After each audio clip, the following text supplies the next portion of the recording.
Some days are a little bumpier than others, and today is one of those. Um, okay.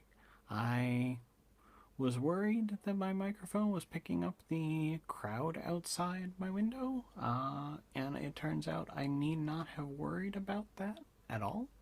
Uh, it, it was definitely not picking up anything.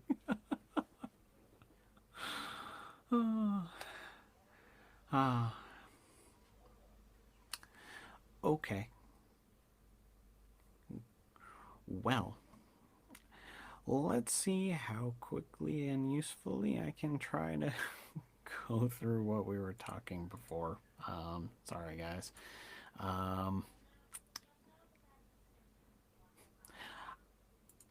I hope this makes any of you who've had your own streaming technical difficulties lately or at any time in the past year or so feel a little bit better about your own streaming experiences. Um, my streaming UI had changed, so I wasn't getting the notifications about the chat. Sorry. Thank you, everyone, for telling us. um, Not so great. And I usually put my phone on Do Not Disturb when I'm streaming, so I also was not getting any private messages of a few people who were trying to let me know. Okay, so um, in a super short resummary through what I was talking through and showing, for those of you who couldn't read lips, we were running into issues during our previous episode with the starting up the new player. They weren't getting items created, and as I spent an hour or two wrapped around the axle because I was getting error messages around unit of measure issues, thinking that it had to do with some of the item validation. As it turned out, it had to do with the item vendor table. This is meant to be a table that is somewhat related to the cross-reference functionality, and that's what I was forgetting when we hooked into this table to use this to park what items our vendors were interested in. And what happened is that when we tried to insert new records into this table with true enabled, it was trying to create item cross references. And that became much more obvious when we upgraded to 18 because everything had to split for the new feature management option that was in the system that had to do with the new cross-reference functionality. This right item, longer item cross-reference that will be force enabled in version 19 in the fall, a few months from now. So we could potentially have fixed the issue by turning on the new 18 item cross-reference table. I don't know. We could fix the issue by creating a whole new table, like much like we have the customer interest here, where we say the customer wants these product group and this item category. We could have just created our own placeholder table for the suppliers of what vendors are going to supply what items, but we can also just shortcut the whole problem by continuing to use the table that stores the data we need and simply inserting false. If this were a production environment, I would absolutely not do this because we don't know what important business things might be associated from item cross references. So if for some crazy reason this were in a production environment as an extension, I would have absolutely said just create a new table, let's park this there. We'll copy some of the stuff from the item vendor table, but just handle it as a new table. So that was the issue that was going on. And then as you saw but did not hear, we were testing via the company information. I added a button that allowed us to run the initialization over again just in case, and we did get our items. So hooray.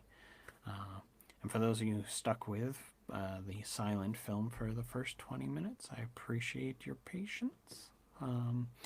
So, what we were planning out, which most of you saw slowly evolving as a list on screen, is we were trying to figure out from a player perspective what do you start with. And you start with a location, you start with a bot of each type.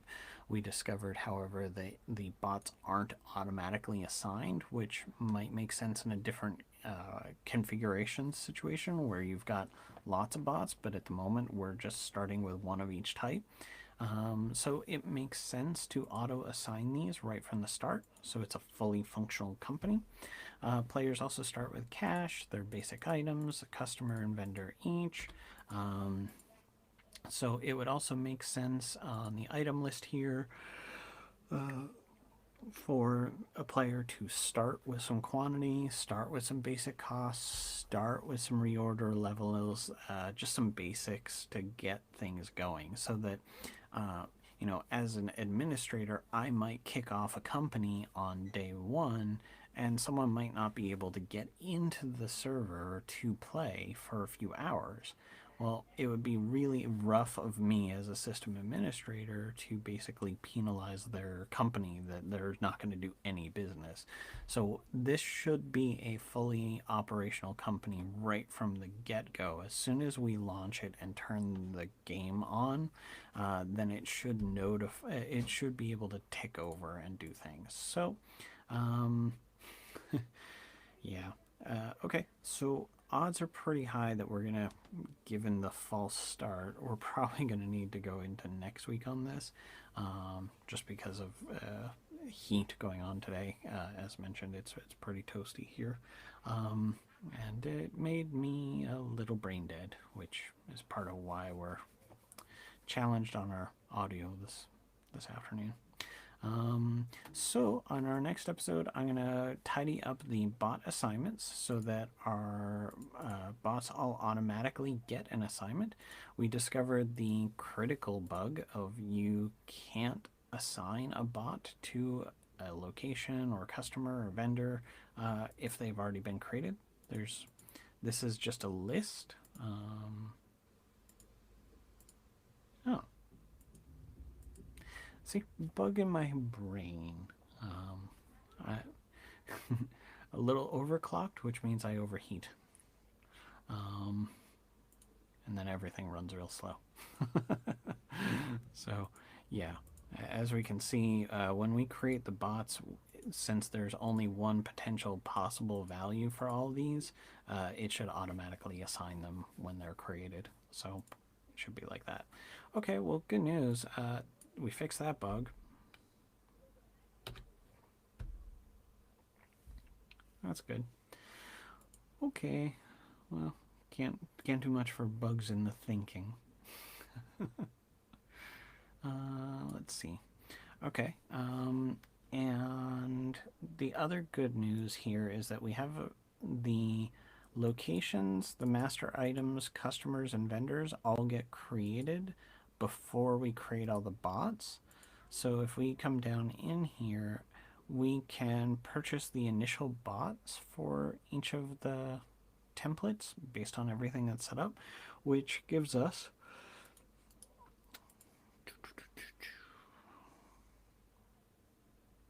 okay, so this executes a bot purchase and exits with the code.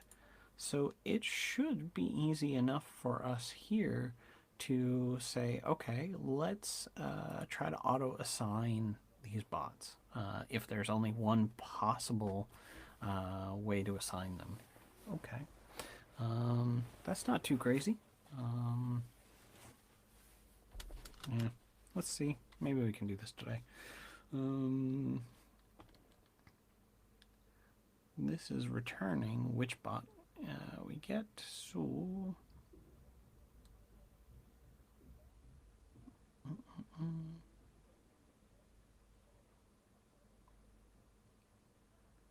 okay, I'm just looking at the logic because it's been a little while since we've written in here. Yeah, 10 months.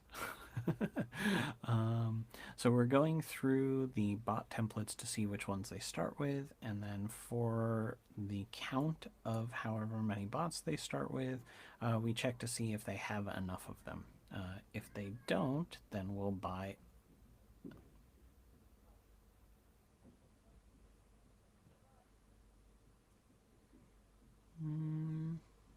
Yeah, okay. I mean, this is one way to do it.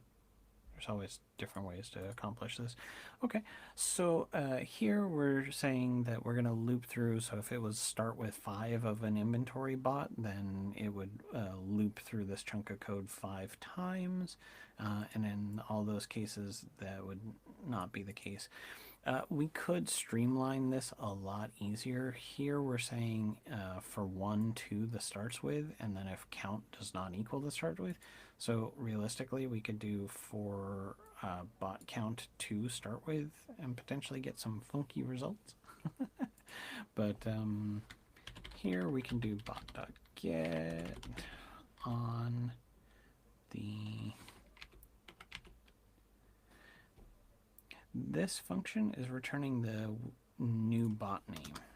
So let's designation.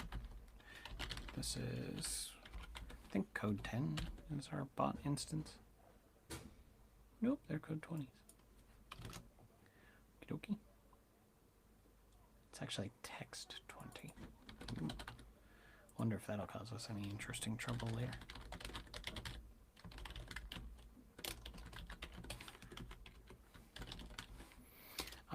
For code smooth sake, I could absolutely do bot.get open paren and then call this, but I don't want to. I think this is more readable this way, even though it's not as efficient. Yeah, sounds good. Okay, and then the challenge here is that we need to potentially assign the bot based on the given type. And if we look here, the assignment code here, we want to say if there's only one possible value for the assignment code, then make it happen. But the assignment code is a complex table relation. So if we go look at our bot instance, we can see here that this is a complex table relation based on bot type, which means that we need a funky case statement to go to determine if it's possible to assign a validation or not. Boy, I do not like the way it auto formats this table relation. Oof, that's a doozy to read.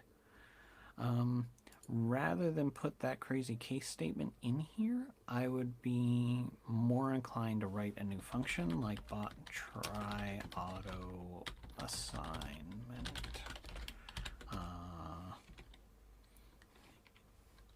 And let's return a boolean on that to say if it works, then we'll do bot modify. We can false that. That's perfectly fine. No, let's do true. There's no reason not to. So obviously on the bot table there is no try auto assignment, and we need to create that. And we can do that before our event stretch here. Try auto assignment.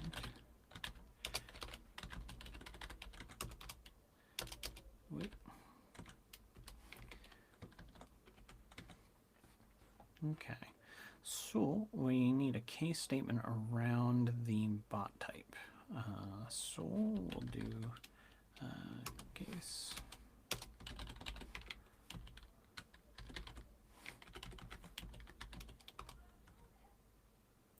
I did see the comments that the audio is working correctly. Is it loud enough? Are we doing okay on like quality?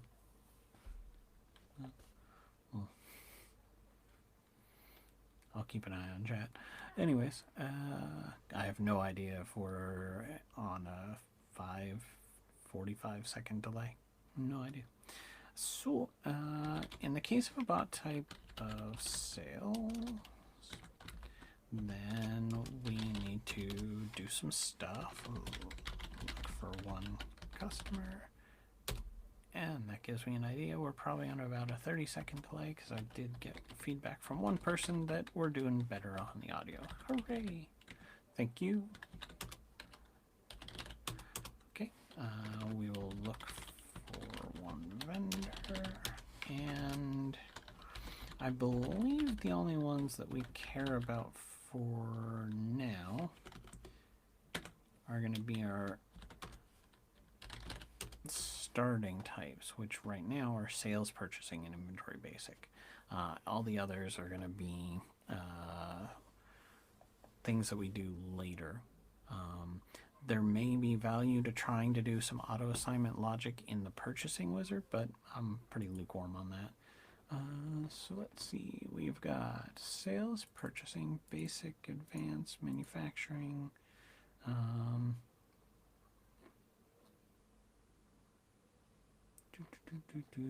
know it's an enum. I'm just trying to remember what the other assembly, manufacturing, research. Yeah, there's no other real assignment logic. So those three will do for now.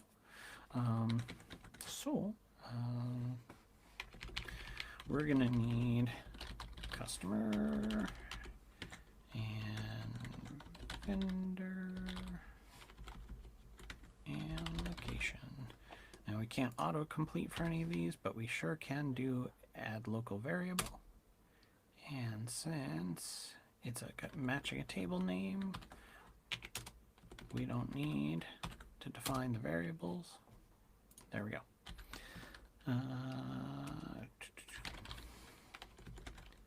Cool. If count of customers equals to 1, then we need to find first, then validate rec.validate the assignment code to the customer dot number. There we go. So if there's only one customer in the system, go grab them and make them part of the assignment code. Cool. Yeah, guess what we can copy and paste. Because there's no other filters that we have to apply to the situation. There's no special logic. The only difference for location is that it's code, not number, which I was pointed out recently, and I had just never really noticed or thought too hard about it. Vendor gets number, so it's code 10. Location is called code, or code 20. If it's number, it's code 20. If it's code 10. I didn't notice that. It just never connected as a important thing in my head. But yeah, so if it's number, it's code 20. If it's code 10. Like, oh, okay. So we are going to copy location. Copy that.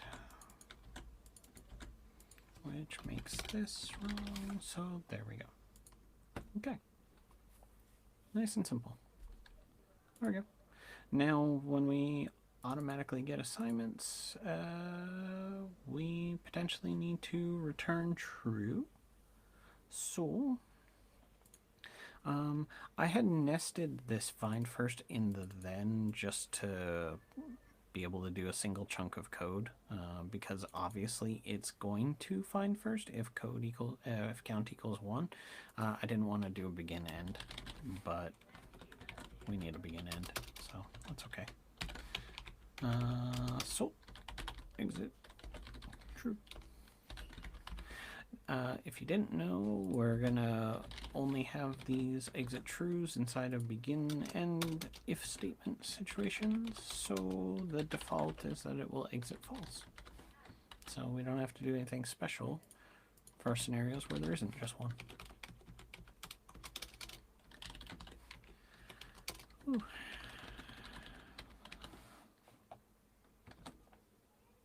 And there we go. Okay. Arguably, the begins should be after this find first, but again, count equals 1. This find first will always be true. So, I mean, if we were being really clean about our code, we could remove the if then around the find first. I'm fine with leaving it for now. It will work. It's just not tidy. Okay. Yeah, that should take care of the bot assignments. Neat. All right. Well, despite the false start and therefore the episode being twice as long, but half as pointless, uh, we're kind of at the end of the can do for brain for the day. Our next episode then will be a nice easy. We need to, if they set available to start, we should default some information in the master item table about items. How much to have on hand and default reorder and minimum sales price. And that way the bots know how many to reorder up to and the sales price. Okay.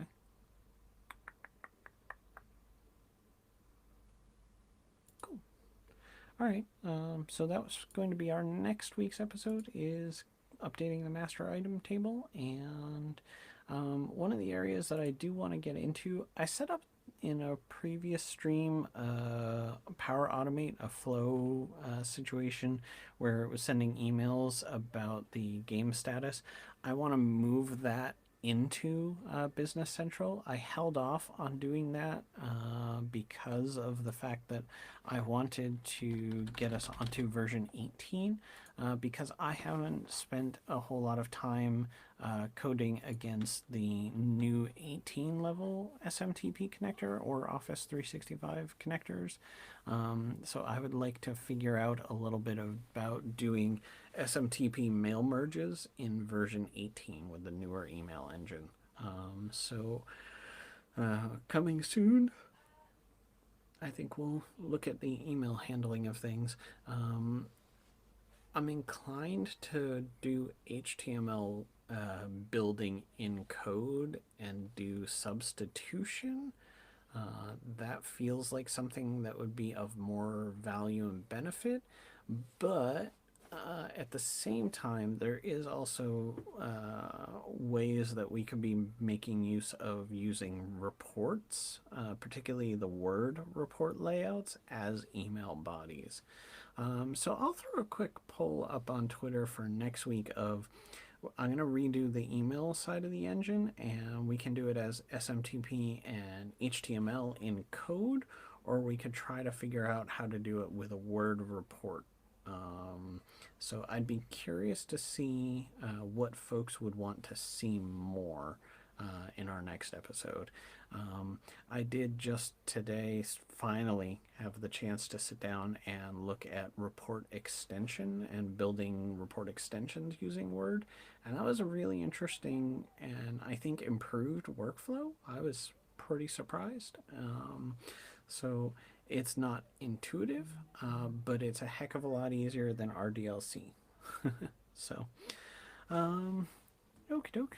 Well, I hope that is useful as a partial day.